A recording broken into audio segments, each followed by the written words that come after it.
Hello दोस्तों। हम आज लोग 18 अगस्त के छत्तीसगढ़ के करंट अफेयर करेंगे। राष्ट्रीय करंट अफेयर और छत्तीसगढ़। ये हमारा टेलीग्राम चैनल। यहाँ पर जाकर आप पीडीएफ देख सकते हैं। डेली हिंदी और इंग्लिश में पीडीएफ प्रोवाइड करा दिया जाता है। तो बात करते हैं नाग पंचमी पर्व की।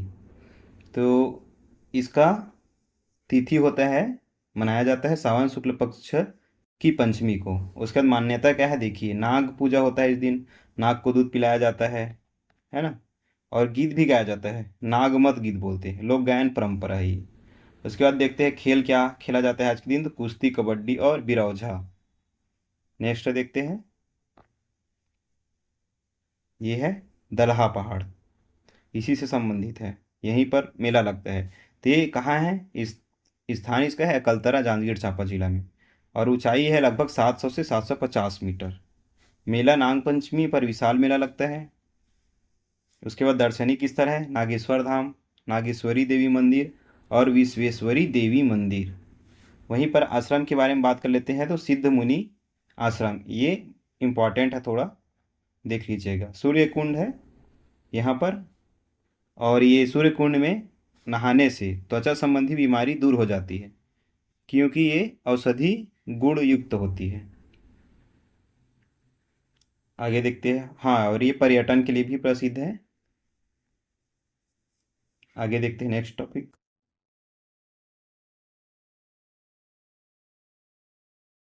ये है गढ़िया का शिवालय। तो ये है, अवस्थित कहाँ है, बस्तर में है, गढ़िया ग्राम में। और राजवंश किसे संबंधित है, छिंदक नागवंश के राजा जगदेव भूषण द्वारा भूषण धारावर्ष ने करवाया था निर्माण इसका। ओके। और छिंदक नागवंश के बारे में आप जानते हैं कि ये 11 से 14वीं शताब्दी तक शासन किया था। और ये जो है मंदिर, ये द्रविड़ स्थापत्य, नागर और द्रविड़ स्थापत्य कला शैली का मिश्रण है। नेक्स्ट टॉपिक देखते हैं हम लोग। ये है साइबर जागृति अभियान। तो जागृति अभियान कौन संचालन कर रहा है बोलेगा तो छत्तीसगढ़ पुलिस। याद रखिएगा, ऐसी क्वेश्चन बनता है। और इसका शुभारंभ कब से हुआ है, 15 अगस्त 2026 को राजधानी रायपुर में विष्णु देसाई और गृह मंत्री श्री विजय शर्मा द्वारा किया गया है। और यह अभियान 2 अक्टूबर 2026 तक चलेगा और कुल 7 सप्ताह चलेगा। और इसका थीम देख लेते हैं हम लोग। इसका थीम है साइबर जागृति एक सेल्फी। और इसका उद्देश्य क्या है, तो आम नागरिकों को ऑनलाइन ठगी, डिजिटल अरेस्ट और यूपीआई फ्रॉड से बचाना और जागरूक करना है। और इसका हेल्पलाइन नंबर है 1930। तो इसमें क्या क्या किया जाएगा, पहला सप्ताह रहेगा स्कूल कॉलेजों में डिजिटल सतर्कता बढ़ाएंगे। दूसरा में बैंकिंग स्वास्थ्य बैंकिंग संस्थाओं के साथ यूपीआई सुरक्षा प्रदान किया जाएगा, ये है। तीसरा में वरिष्ठ नागरिकों के लिए डिजिटल अरेस्ट और फर्जी कॉल से बचाव किया जाएगा। चौथा है महिलाओं की स्मार्टफोन प्राइवेसी। और पांचवा है युवाओं के लिए जॉब फ्रॉड और फिशिंग सुरक्षा। ये सब है इसके संबंधित। आगे देखते हैं। ये है गजरथ यात्रा भाग 2। ये एक पुस्तक है, ठीक है। तो पुस्तक है और इसका विमोचन जसपुर जिले में गृह ग्राम बगिया में किए हैं मुख्यमंत्री द्वारा, है ना। तो ये क्या है, इसका उद्देश्य मानव हाथी द्वंद्व को कम करना, हाथियों का संरक्षण, प्रभावित क्षेत्रों के गांवों स्कूलों में सुरक्षित सह अस्तित्व के प्रति जागरूकता बढ़ाना है। तो छत्तीसगढ़ में हाथी संकट है। उत्तरी छत्तीसगढ़ में, जिसमें जसपुर, सरगुजा, रायगढ़ आता है। और मध्य में महासमुंद जिले के कुछ क्षेत्र आते हैं। ओके। नेक्स्ट देखते हैं हम लोग।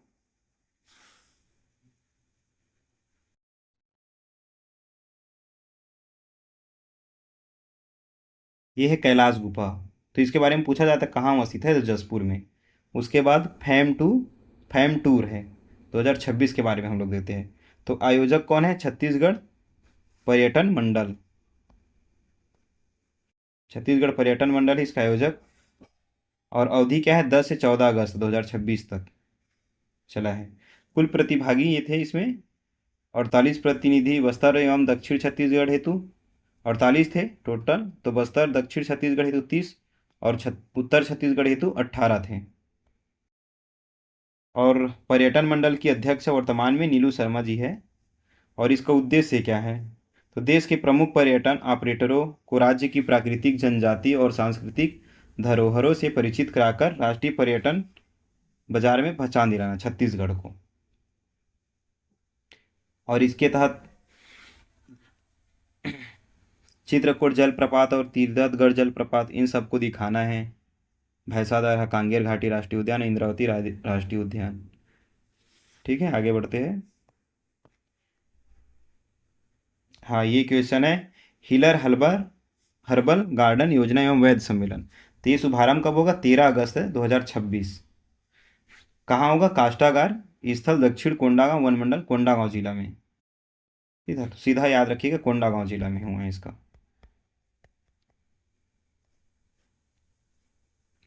और इसका नोडल संस्था क्या है, तो छत्तीसगढ़ आदिवासी स्थानीय स्वास्थ्य परंपरा एवं औषधि पादप बोर्ड है ना।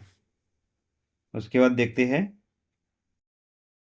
और इसका स्थापना था 2004 है इसका, याद रखिएगा।